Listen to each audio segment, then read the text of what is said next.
po sa inyong lahat. RPES Batch 74. Ako si Angelina Gascon Vargas from 61. Kamusta po kayong lahat? Lahat po tayo ay senior na. Just enjoy our life and relax.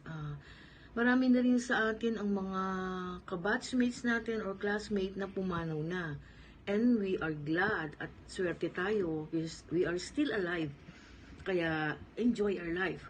Ang problema, ano lang yan, nandyan lang yan lagi, stress. Kaya huwag natin sayangin ang ating buhay, just enjoy life. Tulungan natin ang sarili natin and through His guidance. At saka everything will be okay naman. See you. Mabuhay ang RPS Batch 74. Muli, ako si Angelina Gascon Vargas, 61. Salamat!